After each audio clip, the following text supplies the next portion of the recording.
Everybody. Good morning, everybody. We are streaming now, I think, and we're going to be kicking off with John McCain. And just let me know if I'm a little for it to pop up on cool. YouTube. John McCain. There we go. Let me turn off my sound. Nice. All right, let's do it. John McCain goes, "Oh boy, Trump makes my life difficult." He had 15,000 crazies show up. Crazies. He called them all crazy. I said, they weren't crazy. They were great Americans. These people, if you would have seen these people, I know what crazy is. I know all about crazies. These weren't crazy. So he insulted me, and he insulted everybody in that room. And I said, somebody should run against John McCain, who has been, you know, in my opinion, not so hot. And I supported him. I supported him for president. I raised $1 million for him. It's a lot of money. I supported him. He lost. He let us down. But, you know, he lost. So I never liked him as much after that, because I don't like losers. But Frank, let me get to it. He hit me. He's not a war hero. He's a war hero. He's a war hero. 5.5 years. He's a war hero because he was captured. I like people that weren't captured, okay? I hate to tell you. Do you agree with that? He's a war hero because he was captured, okay? You could have, and I believe perhaps he's a war hero, but right now he said some very bad things about a lot of people. Very true.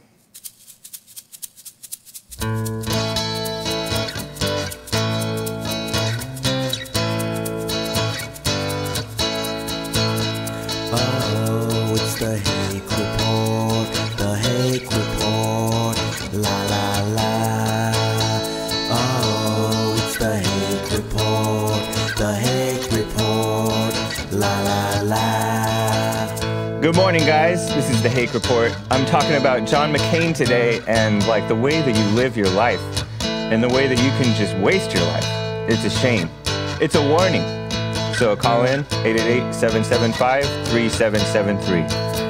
Oh, it's the Hake Report, the Hake Report, la la la. Oh, it's the Hake Report, the Hake Report, la la la. Good morning, guys and gals. Guys includes gals. Did you know that? So you can call in, as I said, 888-775-3773. And some of you are already on the line. I appreciate it. But I wanted to talk a little bit about Senator John McCain, the Republican RINO from Arizona, who died on Saturday afternoon in Arizona with his family. He had brain cancer, and he had stopped getting treatment for it just like a few days ago or something. And he has passed away. Rest in peace. But he really is getting accolades from the children of the lie that he doesn't really deserve. And that's a shame, too. That's like a disservice to somebody. And it's funny that you can live your life and get all the success and stuff from and praise from the children of the lie and like people in general. There's a lot of people who are just, you know, Arizona supported him 6 terms. Since the 80s he was in office. And yet all that to mean your life was not lived correctly. It was not lived right. And I don't know what kind of father he was, but you get like a sense of it when you look at how he reacted to President Trump or even candidate Trump. He once said that about Trump that all the crazies came out in support of him. And he was talking about some rally where Trump got 15,000 people supporting him. And so Trump said in response that he's a loser because he lost to President Obama. And I'll show you why he lost to Obama. I have one very good, funny, but sobering example of why he lost to Obama. And it's kind of, it's very white, to be honest, in a sense. There are some whites who are very, I don't know, it's very RINO, but it's very weak. And that's what I mean by white, because there's a lot of weakness among whites. And we down below can take pot shots at him. But are we much better, or are we weak as well? We cannot be continuing to be weak if we want the country to get better, or we want our own lives to get better. And that's why John McCain's life serves like as a warning. And I was talking with Tim, past, present, future. Shout out, the guy who made the Discord server, and the Discord link is in the description. And he was saying, man, I hope that he, on his deathbed, had like a revelation and turned his heart around. And I was talking with another man out of London along with Tim, and he was like, that's not enough. And in a sense, this guy is right, that it's such a shame to do so much damage in your life and be praised for it and everything else by the liberal media. They call him independent-minded because he doesn't toe the conservative line. He's a RINO. He supports RINO ideas. He supported amnesty and all kinds of stupid stuff. He was against abortion, which is nice, but people who are against abortion are a dime a dozen, honestly, and they haven't really done anything to stop abortion. They've only turned the abortion fight over to women who are like kind of feminist, even though they're supposed to be conservative or at least pro-life. They're supposed to be Christian or Catholic or something, but turning the abortion fight over to women when men are supposed to be leading, especially white men, that's a shame. That doesn't speak well of your life. And John McCain is just one person. There's many people who've turned the abortion fight over to women, like as though it's not men's place to dictate right and wrong on abortion, on killing a child. So anyways, that's kind of a side note, but let me show you real quickly, why McCain lost. Let's play clip 3, where he's having a town hall. John McCain is having a town hall in 2007, 2008, something like that. This is from AP. And one man says that he's scared for an Obama presidency. And in a sense, you're not supposed to have fear, but in a sense, he's right. And then this other woman is like, I've read about him. He's an Arab, meaning he's a Muslim. And John McCain is like, no, ma'am, no, ma'am. Go ahead and play it when you're ready. It's a shame, though. And frankly, we're scared. We're scared of an Obama presidency. First of all, I want to be president of the United States, and obviously I do not want Senator Obama to be. But I have to tell you, he is a decent person and a person that you do not have to be scared as president of the United States. Now, now look, if I didn't think I wouldn't be one heck of a lot better president, I wouldn't be running, okay? And that's the point. That's the point. I got to ask you a question. I do not I can't trust Obama. I have read about him, and he's an Arab. He is not. No? No, ma'am. He's a decent family man, citizen that I just happen to have disagreements with on fundamental issues, and that's what this campaign is all about. He's not. Thank you. Thank you. Yes. Beta, as Tyler D says. That's so true. That's total beta male stuff. And that woman is funny. What did I say? Do that again? Beta! Yeah. Thank you, Jesse. You're right. So, yeah, that's why he lost, in my opinion. And this is why Trump won, too. Let me show you why Trump won. Go ahead and play that part B where Trump is defending his words to Frank Luntz, who, out of nowhere, Frank Luntz says, he's a war hero, when Trump was talking about his loss, his loser loss to Obama. Frank Luntz, who's like a Fox News RINO type of, well, he works with Fox News. I see him on there a lot, but he's a RINO. He's a pollster. He predicted Trump would lose. He was kind of, anyways, he brings up, says, he's a war hero, as though the most recent events in your life don't make you a loser, just because you can rest on your laurels as a war hero, quote unquote. But go ahead and play this clip of Trump defending himself from the media. If a person's captured, they're a hero as far as I'm concerned. Unless they're a traitor like Bergdahl. He was captured. He's no hero. But you have to do other things also. I don't like the job that John McCain is doing in the Senate because he's not taking care of our veterans. Why would you say you like people who don't get captured? It's a simple question. I do like people. Oh, I do. Why? The people that don't get captured, I'm not supposed to like? I like the people that don't get captured, and I respect the people that do get captured. Why would you say that in the context of John McCain? Excuse me. I like the people that don't get captured. You have many people that didn't get captured. I respect them greatly. You have people that got captured. I respect them greatly also. Nice. Thank you, Trump. And that was nice. I mean, that was really doing John McCain a favor, and maybe it woke him up at the end. Who knows? But it didn't wake him up in all of this time since that happened. That was in like 2015, 2016. While Trump was running for president, and John McCain was trying to run for president too, I think. But anyways, let's go ahead and play what John McCain did last July of 2017, I believe, when the Republicans were voting on a skinny repeal of Obamacare. All these stupid Republicans pretending that they wanted to get rid of Obamacare.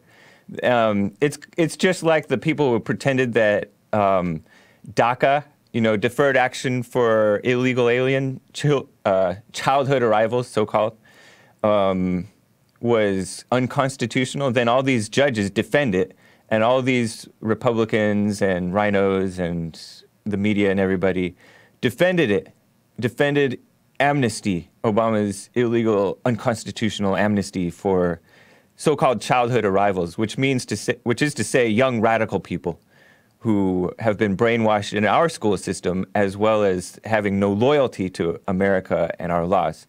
So anyways, here's what John McCain did with Obamacare, which is the socialist so-called health insurance situation that Obama brought upon us, forced upon us. Here's John McCain doing a thumbs down on Trump's skinny replacement bill. Thank you.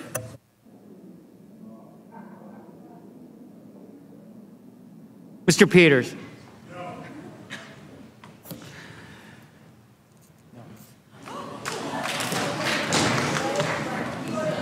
Mr. Portman.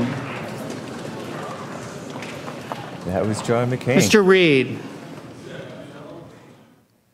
So it's unfortunate that they didn't get more dramatic pictures. I would have had John McCain's thumbs down instead of his thumbs up for a life lived wrong for the thumbnail that we have for this show. But I couldn't find anything. But anyways, yeah, there's John McCain with his thumbs up back in 2008 when I voted for him. What a sucker. But, when I was going to this Christian college that also Slightly Offensive went to, APU, there was this student who put up a sticker of, actually a flyer, a picture of John McCain in that Obama looking thing that Shepard Fairey made, this artist Shepard Fairey. It was blue, red, and like other lighter shades of blue and red, I think. And Obama has a picture like that, and it says hope. If you can pull that up. And then I found another one. This guy brought another one. I was actually coming there. I was working there a little bit. And he put up a picture that had John McCain's face in that same style, and it said, nope. And this black girl was walking by, and she's like, I like that. But that's dumb. But anyways, that's John McCain. He's called a war hero. I don't know the truth of that matter. I'm not going to say he was or was not. Some people know more than me. It's hard to know the truth anymore because there's so much propaganda out there. There it is. It says nope. I don't remember it looking that bad. It was a different picture, but it was a lot like this. It was same style. I have the other one. And there's the Obama. You have the Obama Hope one. Well, I have the better version. Oh, okay. Oh man, even that one. There's. I think it was one where he was just kind of looking grumpy, and he's like, But it doesn't matter. You get the picture. And so anyways, they said that he was a war hero. Let me tell you a little bit about his life. He was the son and grandson of military, like 4-star generals. Appreciate the super chats, by the way, guys. Lock Your Door and David. That's cool. But John McCain, there's the Hope one. Oh, I'm looking at it. I have a delay on my YouTube. So anyways, this guy, his father and grandfather were both like 4-star generals in the Navy, I guess. And so he kind of followed in their footsteps and felt some pressure, I guess. It seemed like he let on that he felt a little bit of pressure. And watch this. He volunteered to be a Navy combat air, person, where he flew combat missions in Vietnam. And there's dispute about whether Vietnam was like a legitimate war, or I believe that it was a war that politicians fought. That's what my older brother said, that it was a politicians' war. And every war that politicians fight, as opposed to people that want to win, we don't win. And so I believe that Vietnam was one war that we didn't win. We just signed a peace accord, and that's when John McCain and all the other POWs were let out. He was flying these combat missions, and he got shot down. He parachuted down into a lake, got injured, and I don't know if that was the injury that caused him. He wasn't able to lift his arms above his shoulders. And he had there was something going on. But he was pretty badly injured, both from the fall, and apparently he was tortured too. He was tortured, and they broke him. He admitted that they broke him. He said, every man has a breaking point, and I reached mine. And he recorded a betrayal type of propaganda confession video while in Hanoi Hilton, under the care of the Vietnamese, the North Vietnamese. Is it North Vietnamese? I'm asking the wrong person. So there's North Vietnam and South Vietnam, kind of like there was North and South Korea. And let's talk a little bit about, they tortured him for 5 years. He reportedly refused to be released until all the POWs who were captured prior to him were also released. And they found out, I think, that he was the son of, military family, high-profile military. And so, he was treated kind of special, and maybe not necessarily in a good way, by these Vietnamese people for that reason, and all kinds of stuff. So he famously gave that thumbs down no vote on the skinny repeal of Obamacare, which I don't really care that much about. I think that we'll get something better. So whatever, John McCain. Jeff Flake, who's the other RINO senator out of Arizona, who's not running for re-election, I believe. He's not running for re-election. He wrote something nice about John McCain. Sarah Palin wrote something nice. Sarah Palin was his running mate. She was this conservative woman, and she got trashed by the media and everybody. But seemed like we liked her for a long time. I think we still kind of like her. She says that John McCain was my friend. I will remember the good times. My family and I send prayers for Cindy and the McCain family. Sarah Palin and family. She's been a Tea Party leader for ever. And I don't know if she's a real and good person or not. Trump blows everybody out of the water in terms of being real. And so, whatever. That's nice. She said that John McCain was good, but he just had bad people around him. Well, that's a shame. If you're a good person and you have bad help, that doesn't reflect well on you, honestly. Wow, that's a warning. Who else said stuff? John McCain's daughter, Meghan McCain. She said that she'll love her dad forever. And she gave a big statement. That's nice. Whatever. It's nice. Barack Obama gave a nice statement, talking about, oh my gosh. He said something like, they both served something higher. I don't know if Satan is higher than them, but whatever. Stupid Obama. Of course he's going to kiss up to the guy who's like a RINO. So now they have to replace him, and now they're gonna. The governor is actually set to replace, according to the Daily Mail, John McCain. And there's like speculation that it might be his wife, Cindy McCain. That's his second wife, by the way, I believe. Anyways, and there's going to be an election. I know that Sheriff Joe Arpaio is running out of Arizona, and there's another Republican woman, Kelly Ward, who's running, and she's supported by some people that I respect, and so I don't know what the truth is in terms of who is the right candidate. There's all this kind of infighting happening right now, apparently, between the Sheriff Joe Arpaio supporters and this Kelly Ward supporters. So anyway, that's just a side note.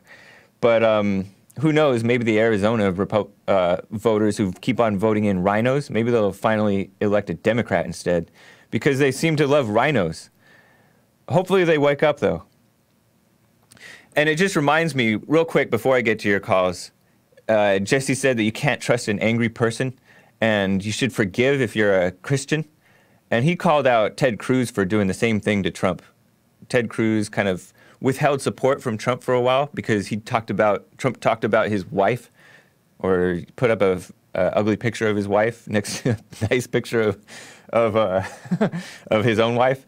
Anyways, it's not good to be like that, untrustworthy. You don't want to be untrustworthy. So that's a serious warning. Oh, by the way, it seems like Trump's haters, one way or another, they are dropping like flies. Remember, like Charles Krauthammer? I respected him at one point, but he just totally became nasty towards Trump, another guy, and he passed away. And it seemed like it was hardly a big deal, honestly, but it should have been a bigger deal, it seems like, because he seemed like he was a alright guy. Anyways, I just wanted to say that. Let me go quickly to Tim out of Louisiana. Tim, how are you doing? What's going on, James? How are you? Good morning. Good morning. Men's History Month. Happy Men's History Month. This is a very important lesson in men's history, isn't it? It is. It is. And we should look back and observe John McCain's life and make sure we don't make the same mistakes. Yeah. Quick question for you. Do you happen to know how tall John McCain is? Joel, look that up for me, or somebody, or Mike. I got an intern answering phones, and it's really nice. Appreciate it. Thank you, Michael. Yeah, Mike. Shout out to Michael, man. You're doing a good job, buddy. Yeah. Good. Okay. I think he's under 6 foot. 5'9". It's just a hunch. He's 5'9". I Not knew it. unlike. You knew what? He's a manlet. I knew it. This is what these guys were calling me, a manlet, because I'm 5'9" something, 5'9" and a quarter, or 3/4 if I've slept a long time and my spine has spread out. But they were calling me a manlet. They're like, how tall is Joel? And I'm like, I think he's at least like 6'2" or so. He's like, all right, good. And they're like, don't tell me how tall Jesse is. I don't want to know. He's 7 foot. So anyways, yeah, he's 5'9". That explains a lot, man. That explains a lot. Yeah, it's interesting, like your physical, like we have to overcome so much in life because we are born with so many temptations to become like both like physical minded and shallow and insecure for all sorts of reasons. You see it among the blacks, you see it among the whites with totally different symptoms, but all the same problem. It's so interesting. Short people, tall people. That's a good point. Like wherever you look, like Asians, white people, black people, like they always look at another race or person and like they seek after what they have instead of what they already possess. Yeah. Yeah, that's totally. Like, falls back to that essence of anger, like in jealousy. Yeah. And, like being satisfied with what you got and making the best of it. You want something more, and it's not going to work out. You're living in a lie, man. Yeah. But totally. yeah, I mean, obviously I'm just about manlet stuff, but like your height really doesn't matter, you know? Right. It's just a joke. I appreciate that though, Mike. Tim? No problem, man. All right, have a good day. Catch you at church. Yes. And Tim is one of my moderators for the show. Oh, he hung up. So let me go. There's a lot to say, but let me go to Lecture Fan out of Montana. Lecture Fan, how are you? Good, James. How are you? Fine. So I'm a Twitch streamer on Twitch, and I talk politics on there, and my viewers absolutely love you. They constantly are telling me, they're constantly telling me, you got to go check out the Hake Report. You got to check out JLP. You got to call in. You guys get along. And so I kind of wanted to call in and kind of ask for your take on the conservative politics on Twitch and as a platform and stuff. But all right. I could make a comment on McCain since that's what we're talking about. Yeah, go for it. So I actually totally disagree with John McCain on a lot of the political issues that he's voted on, like this voting on the skinny repeal, being in favor of amnesty. I totally oppose all that stuff. But I actually don't think politics is probably the most important thing you do in life. And this is actually saying a lot because I'm a conservative political streamer on Twitch. So for me to say politics is not the most important thing is I think says something. I think what is the most important thing is your relationship with God, your relationship with family. And I don't think any of us know what McCain's relationship with God or relationship with family was. So I just throw that out there as that's kind of my perspective on it. I wouldn't say that McCain has lived his life wrong without really knowing, some of those things. Yeah, but I mean, just the way that he reacted towards Trump, and doesn't just speak to politics. It speaks to his character, because he definitely. I mean, you look at those examples that I presented, how he just totally kissed up to Obama and he was a total politician in the worst way, meaning he was very vanilla, safe, coward. He was a coward, and then he turned angry and all tough with Trump, and so that speaks to what type of a person that he is and was, I mean, because he was an angry, nasty, vengeful person, and not to be trusted. Okay, all right. Well, let me at least see if we can agree on at least one good thing that McCain did, which is, I think, giving us Sarah Palin, which I actually think led to helping Trump get elected, and here's why. Because when John McCain nominated Sarah Palin, who was one of the only honest, genuine Christian politicians that actually has actual values and sticks with them, and John McCain gave us Sarah Palin, and then the way you saw the Democrats and the left and the media in this country absolutely destroy her in every way, and the vitriolic, acidic hatred they showed towards her, I think woke a lot of people up into realizing about how sick the left has really become, which led to Trump then being able to get support, because people finally realized the media was so sick and the left was so sick, and then people were sick of it, and I think that sort of helped fuel Trump's support a little bit. Yeah, that's true. I mean, she was a big Tea Party person, and I'm kind of glad that John McCain lost, in that Obama was like a big wake-up call to America. And totally. Sarah Palin, I don't know how effective the Tea Party really was. It was kind of like a we did put a lot of people in there, but a lot of those people turned out to be more of the same. They ended up turning into like RINOs almost, or really RINOs. But no, and I agree with that, and you see that today with Congress's spending, and we're still running $1 trillion deficits, and we can't cut our spending or anything like that. So I agree that it was only so effective, but it still is at least some movement in the right direction. Yeah, I think that all of these people serve as examples, kind of mirrors to ourselves. We cannot be, because he's a McCain and even Palin to an extent, they're like reflections. You can look at them and you see your own weaknesses in them too, because the people tend to elect kind of what they are. You know what I mean? The people, these disgusting people voted for Obama, and then we were voting for these RINOs. I was supporting Romney, McCain, and all these people that turned out to be just they had like hidden evil in them. You know what I mean?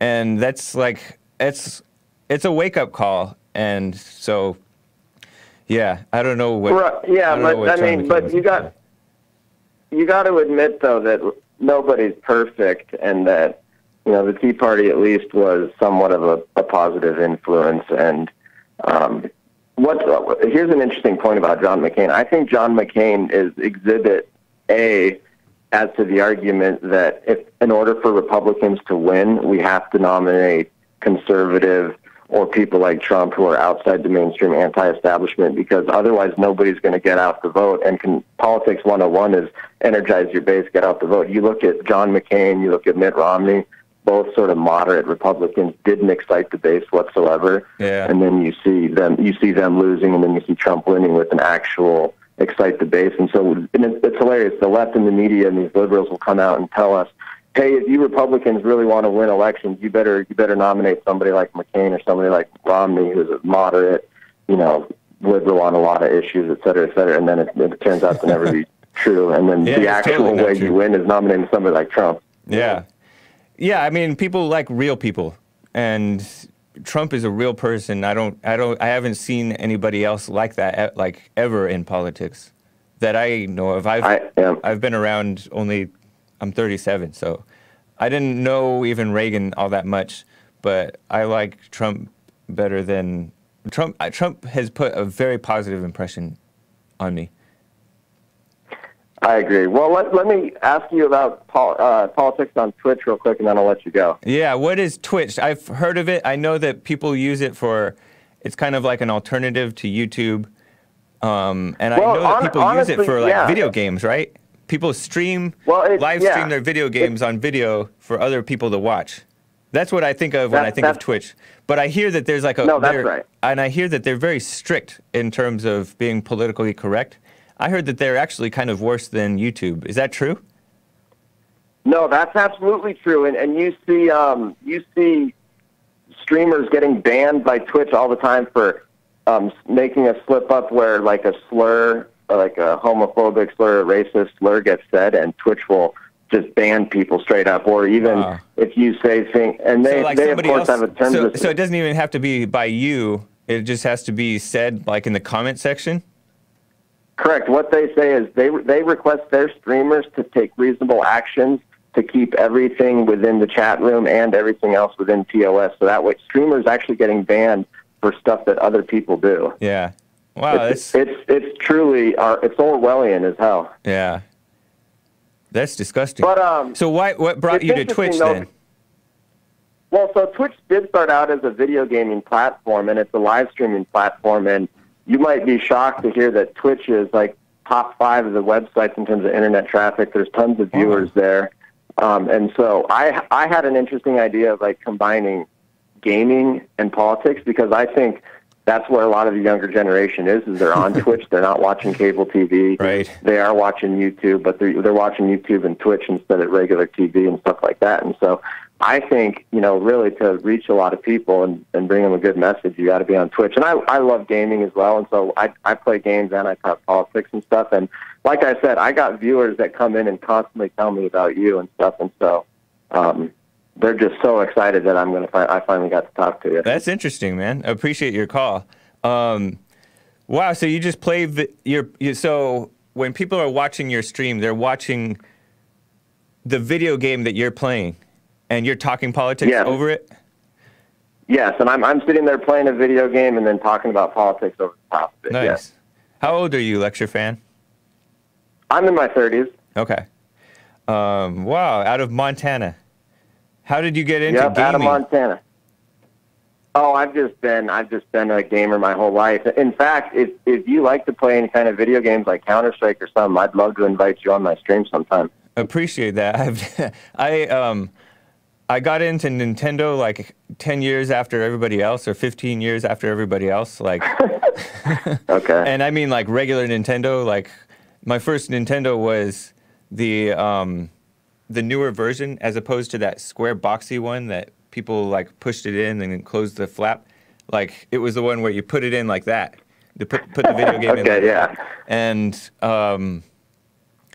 Yeah, so that's like, and then I played a little bit of PlayStation because some of my cousins and brothers had like got a PlayStation, and we kept it at my grandmother's house. So anytime like after Sunday after church, we would go to my grandmother's house, grandparents' house actually, and we would play video games and then go out and go swimming.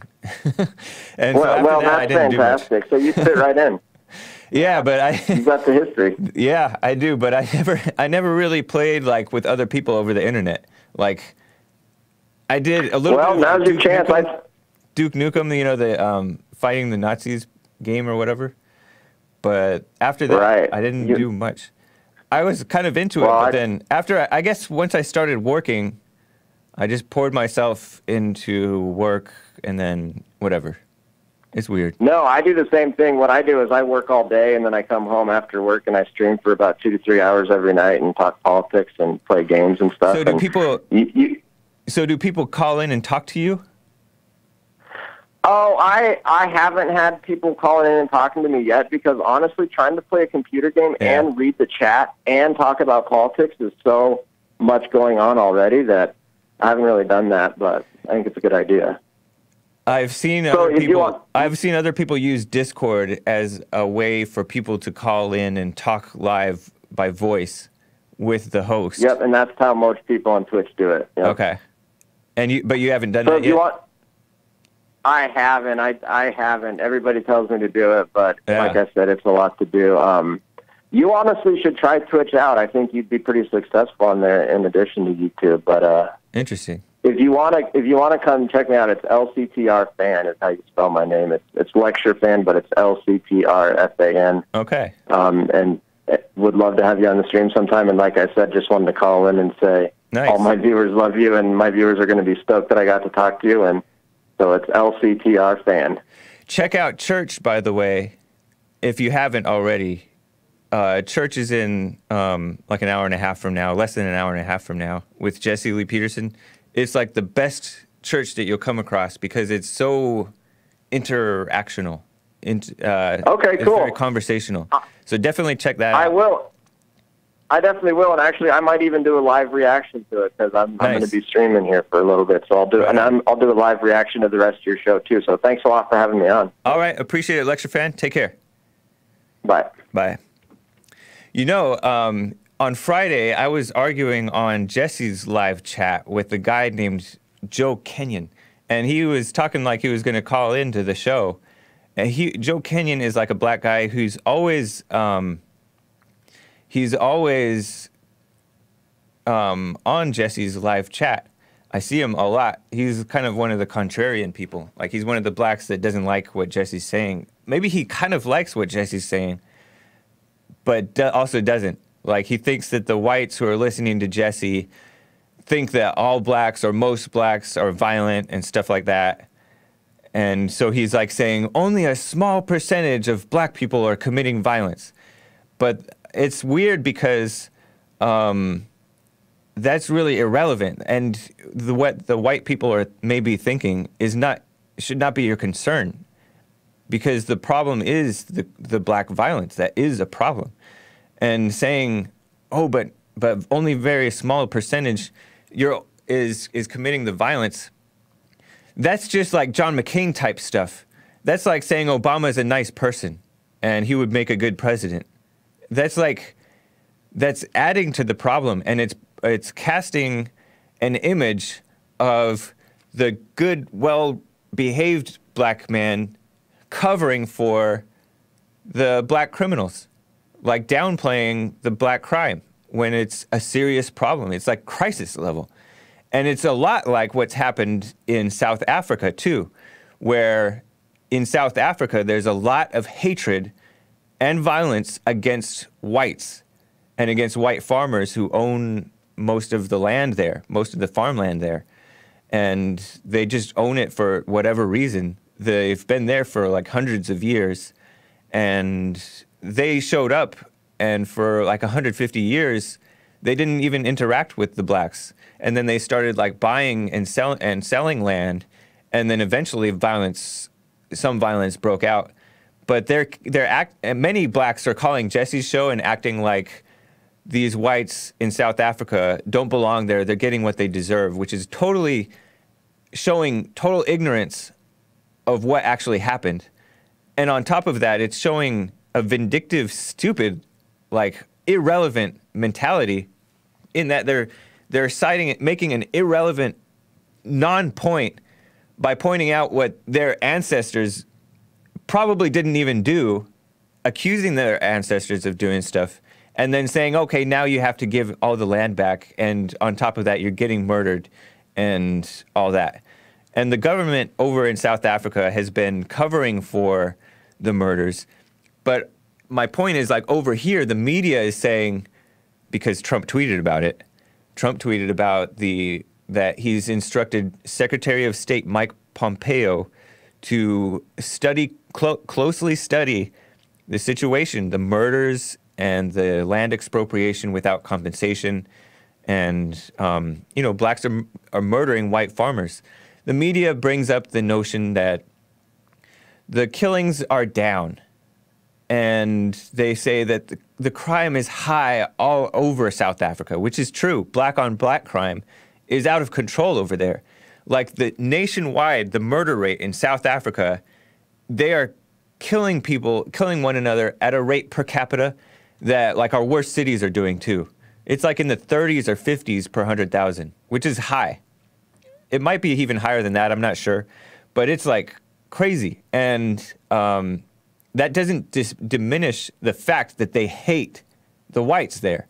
They're like singing this song called Kill the Boer, and Boer is the white Dutch type race people who have been there for hundreds of years and who own most of the farmlands. And so Jesse had this guy, Willem Petzer, on, and some of these guys, Tim and Arminius, who's on Discord, connected me with Willem to have him on Jesse's show. And so Jesse had him on the show on Newsmax, and the next day Trump tweeted that he's going to, or maybe even later that day, he tweeted that he's going to have Secretary of State Pompeo look into it. And others have been covering the story too, very few, but others like Lauren Southern, Tucker Carlson, and others. And so that's a good thing, that there are some independent-minded media people who care about other human beings covering this story, because it is a problem. It's a huge problem. And they're targeting whites specifically. They're also killing one another, but they're targeting whites specifically, just like blacks are doing here. Blacks are killing one another at a rate at least 4 times, maybe 5 times that whites kill one another. And then they're just killing, period, 6 or 8 times as much as whites kill per capita. And then they're killing whites at something like 11 or 12 times the rate. And maybe this may include Mexicans, because many Mexicans are counted as white nowadays. Hispanics, blacks and Hispanics are warring among one another too. But anyways, the blacks consider anybody who's not black as white, basically. But anyways, these guys are killing whites too. The black on white crime is 11 to 12 times the rate of white on black crime when you consider the population of the perpetrator. So it's crazy. And Jesse has warned that this race war against whites, although it's already happening now, what we see in South Africa is coming here if we don't wake up and become strong. Unlike John McCain, who is like, Obama's a nice person. And Obama increased the black on black crime as well as the black on white crime in this country. And he was like an evil person. He brought division. And all these RINO people accuse Trump of being the one who brings division. And that's simply not true. Trump is dividing the good from the evil, as Jesse says. And it's a fact. And he's exposing these people who are so evil. I mean, it's shocking. I've said this before. It's shocking how these people act. Like, it's unexpected who's the one who's going to suddenly trip out and be so disgusting and nasty. You don't even realize how they're going to act. Like, the way that Marco Rubio acted, we knew he was a RINO but we didn't know like how bad, how embarrassing he would act in reaction to Trump. And we've seen like Megyn Kelly and, like I said, Charles Krauthammer even was kind of nasty towards Trump. And all these other people, they're hurting themselves trying to hurt Trump. And that's one lesson that we have to take to heart, is get past like the anger and fear and nastiness that is within most of us, because otherwise we're not going to last after Trump is out of office, because we have to like wake up and stop it. like Jesse said, white people, stop it. He said earlier this week. We got to make that a drop. So anyways, I want to get to my callers. Shirley out of Ohio. Shirley, how are you? This is not Shirley, this is Maze. Maze? Yes. How are you, Maze? I know you're shocked. How long has this land grant been going on in South Africa that you keep talking about, the hundreds and hundreds of years ago? Land grant? Yes, where they took over. Was it doing apartheid? No, it happened before. Like they've been coming since I think the 17th or 18th century, so like the 16 or 1700s. That's how long they've been here. No, they haven't. Yeah, they have. Do your research. Now you may be talking about how long the UK took it over, but the UK, that's a separate issue, because the UK did own South Africa for a while. They had colonized it and all that, but the white Dutch people, the Boers, the Afrikaners, had been there for hundreds of years, and that's like the 1700s. Maze. Yeah, really, James. Yes. That's not true. When Caucasians took over is No. Hold on, Maze. Why would they complain when about When they showed up, you need to watch Lauren Southern's documentary. I don't need to watch nobody. I need to go into real history, not This is real history. Hold on. Yeah, right, yours. But anyway, let me get back to what I was saying. Let me finish my point, Maze. Okay. I'm the host. Okay. Yeah, you sure are. Thank you.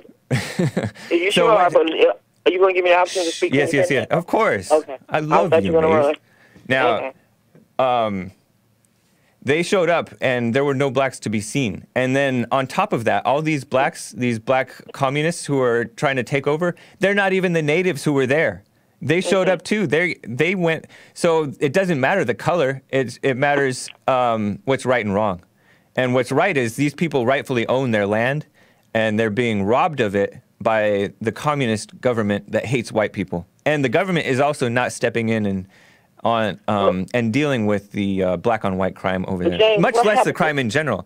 And they're running it so poorly. They're running it so poorly. One last point, that Cape Town, I believe they're running out of water. Like they have drought, total mismanagement. Anytime these black communists are in charge, total mismanagement, and the country goes down the tubes, taking both the whites and the blacks down with them. Such a shame. I never heard. But anyway, now you finish. What was that? Now it's like the Native Americans here. Say it to my face. What? You made a comment. I'm like the Native Americans here. Why do they have to live on reservations? And why they want to? They want to. They don't have to. Really. They can live. They can live in America. And many of them do. You'll notice that many of them do. They're Indian senators and representatives. Yeah, so they don't have to live on the plantation, the reservation. Yeah. But then, James, this dealing with apartheid. And you know what the problem is with the Indians? Because I've had some Indian neighbors in my. They're not Indians. They're Native Americans. That's the disgrace. No. We're Native Americans. We were born here, so that makes us Native Americans. They were. They're indigenous people, is what I learned from the. So can I make my point? The reason I called you. Yes, but let me make one quick point about the Indians, the American Indians. Native Americans, as you call them, indigenous people. They have been, like the spoiling that happens with the reparations. They get some type of reparations from the government. That is that totally undermines their character, and it's why they are in such a mess right now. Once I had some neighbors who had some Indian blood in them. And they were getting all that stuff, and it was not good for them. But their lives turn around because these higher up Indians are in the business of kicking people out of the tribe, saying you don't have enough Indian blood in you. You're not getting any money, because they want more money for themselves. So once these people were kicked out of the tribe, they stopped getting that money, and it was the best thing for them. Their lives improved. They started working, then they just started becoming responsible, and they lived much better lives. So anyways, make your point. And then all of a sudden, the property taxes that will take, I mean, the taxes and all of the different experiments and all this stuff that were done on black people, and then they had been taken away from them, and they couldn't get it back the way they did, you know, in history. Well, I don't have to look at a documentary. You can look at family papers and all this stuff, how the land was taken. And I guess that was fair, too, for somebody else to take it and own it, and it didn't belong to them with the deed. But that's not what I really call it. But you're citing questionable history. It's very questionable. I'm not questionable. Anything questionable if somebody said they're Caucasian. Because we don't know. I mean, you just want to blame. You don't want to. No, you blame. Yes, you're blaming whites. You're saying I have two things to say, and I'm gonna leave. No. The guy that called you from Africa. That this is he's a Christian. This is irrelevant. Hold on. This is irrelevant because what's happening right now is wrong, regardless of history. Well, it was wrong then. If it was wrong then, it's wrong now. Y'all need to correct it. It's Caucasian. You don't even know what happened then. We weren't still around. We didn't see what happened. Now we're seeing what's happening now, and that's what's wrong. And you think it's wrong? You think it's wrong for Caucasians? And did you answer my question? I want Jesse to pray for his, since today is his church. I want him to pray for the priests. I want him to pray for the crooks, all the Caucasian crooks that we see, and the man that killed his wife and children. I want him to do praying for that. Before you talk about black people, you need to take a look at yourself. And I don't know what y'all problem is with these fake news that you be putting out. Hold on. You need to learn something. Point. This is an excellent point. Maze just brought up an excellent point. This is the priest is messing up these young men lives, and you always want to talk about gay people. Is it they gay because they came into their lives and messed them up, or what is the problem? You're talking about the homosexual priests who are molesting boys? Yes. You don't have no conversation about that. And it's because they're white? And we're y'all problem. That's what you're bringing. Is that why you're bringing them up? Because they're white? Okay. No. But she brought up this point of this white man. Hold on, Maze. She brought up this point. They got black Catholics too. Hold on, Maze. I'm going to put you on hold. Okay, I'm listening. Okay, so she brought up this point of this white man who killed his wife and kids. Evil. And then the lady that shot her daughter. Yeah. So like these white people were committing crimes, and then she says, "So you guys need to look at yourself." But those people are not myself. Have you noticed that? Like I don't identify with white criminals, but for some reason, black people identify with black criminals. When we point out black crime. You're acting like we're talking about you want to talk about black crime, but you don't. And the only reason that we are talking about y'all and you is that you're not talking about me because I've never been a criminal, never been to jail. Try to distract from the black crime. No, I'm not distracting. I want you to look you are distracting from it by saying, "What about the white people? You need to look at yourself." But that is the white crime is not myself. You don't say that they shoot up schools. My crimes are my crimes. My crimes are my crimes. It's not. They're supposed to be overlooked. That's right. White people your crime is your crime. Black crime is black crime, and you don't have nothing to say about it. Yeah, I have plenty to say about it, and you know that. Yeah, and I do got. That's why I got plenty to say about yours. Thank you. And look at all these criminals up there. Look at all these criminals going to jail for money laundering and all this different stuff. If we could only go to some other, if we could go to some other country and get some money, just think how happy we would be. We'll go to jail. All right, Maze. You're giving. You might. I don't know if people are getting a headache yet. Yeah, they're probably getting a headache from the truth. All right. Because you know the truth hurts. Nice but I want y'all to pray for them in y'all church this morning or this evening or whatever y'all have got church. Pray for all those people and make sure. And then opioid babies that's coming out messed up. Opioids. And all the experiments that's been done on black people, they didn't do these experiments on themselves. It's so nice that black people who don't care about black crime. We care about all. We care about all crime. So much about the white people dying of opioids. We want, excuse me, just like you talked about the crackhead. So now you got the opioid head, but you want to get them help for free. But that does make a good point. It's an evil scale. You know how a scale can't work when you got too much on one side. I gotta go, Maze. That's what you do. All right. But if you as a Caucasian guy, you have a good day, Maze. I gotta get to my other think about what you do and pray for y'all, okay? Because y'all need it. Have a good one. All right, bye. So like it does. Blacks who make excuses like this and bring up how whites are in major decline too, and they're in bad decline. I guess I have to lump myself into that too, a little bit, maybe a lot of it. But anyways, like the point is like you're always supposed to look at yourself, and the temptation when you're arguing with people like this is to all of a sudden start identifying with the whites. So they're like, go in a cave and and be a pedophile and die of heroin overdose. Like all of the, they wrap up all of like the worst stereotypes of white people. They call us like going into caves. Anyways, they tempt you to identify with race just like they identify with race when you're only supposed to identify with what's right. And I mean, on a physical level, you can identify with race, but not on a spiritual level. And people become very physical minded and shallow. Anyways, Anna out of Plano, Texas. How are you doing? Hi, how are you, James? This is Anne from Plano, Texas. Ann. Yeah, so I just wanted to contribute a little something on the South African issue. And so you are... Go ahead. Okay, I'm from Southern Africa, not South Africa, it's Southern Africa, a country in Southern Africa. But the history there says that we moved down there from the north. So when I say we, I mean the Bantu people, the black, the average person that you see as a black person. Okay. People that lived in the south, where like they look like Asian, but they're black, but they look Asian and they're very, very light skinned. Mm-hmm. But anyway, the whites, when they came to Southern Africa, it was like maybe 500 years ago, something like that. And then when we were moving down, they ended up meeting at some point. And then they had conflict, and they had treaties, they had all kinds of stuff. It was a mano issue, no victim here. It was just two tribes. The other one happens to be white. The other one happens to be black. And also, like, when people scream about all these land grabs, you know, a lot of people have land in Africa. They don't use it. A lot of Africans have land. They don't use it. And then when the whites or the Chinese come in and buy it up, they start crying. It's kind of the same thing that happened in South Africa. And the South African whites, they have as much right to be there as anybody else. So I don't get it. It's just, you know, they're using race because it's the most obvious thing. Yep. But like in Ukraine, it was all white people, but they were grabbing land from other whites. So in South Africa, it's so easy because they are using the race thing because everybody thinks that race is something, whatever. But my point is I don't agree with the land grabs. I know they're going to do it anyway, but that's not the way to go, and they're destroying the country. I've been there before. It used to be a nice country. My family, like my great-grandmother, is from there. So they're destroying it, and it's a mess. So that's all I wanted to say.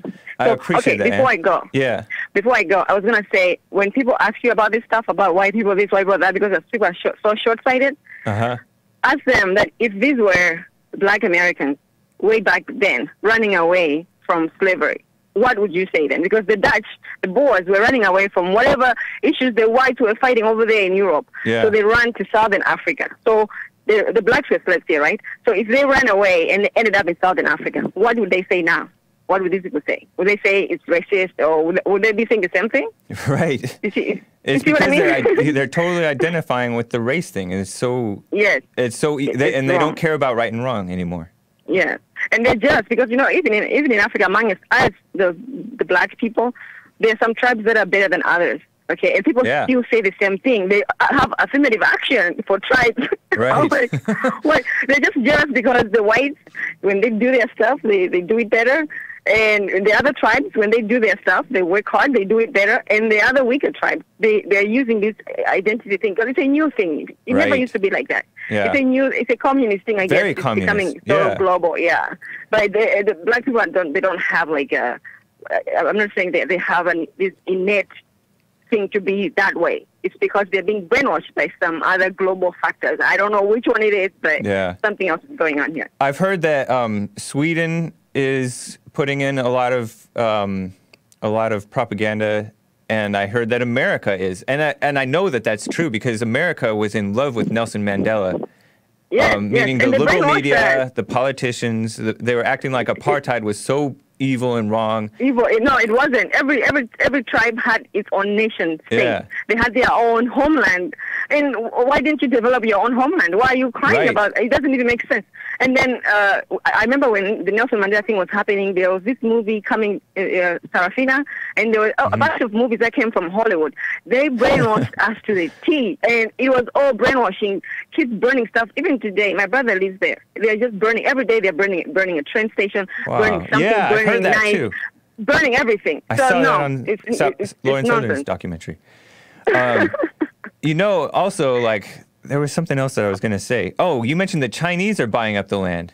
And I hear that what I heard was that the Chinese are pushing this division too, because they want the land. They want the natural resources. Because I heard that South Africa is rich in natural resources. All of Africa is rich, and the land is beautiful. I have to tell you that it's beautiful. It's green. It's not what you see like, on CNN, how they just show all the bad stuff. It's really nice and beautiful. And then these people who find out, wow, I can go there and buy land for $300, they go and buy it. I live in the U.S. now, so I've bought land for $400 before. But it's like these people, the village people, they're just selling their land that they should be developing to other people. And then after some years, when the land is being developed, they're going to come back and cry about it when they had the chance to do it. You see what I mean? Yep. So there's no victim here. You know, people getting themselves in situations. And the South Africa thing, the whites, they are another African tribe. No, don't let anybody tell you anything. They're just another African. They have nowhere to go. I have a lot of Boer friends. Yeah. When you ask them where they're from, South Africa, they have roots there.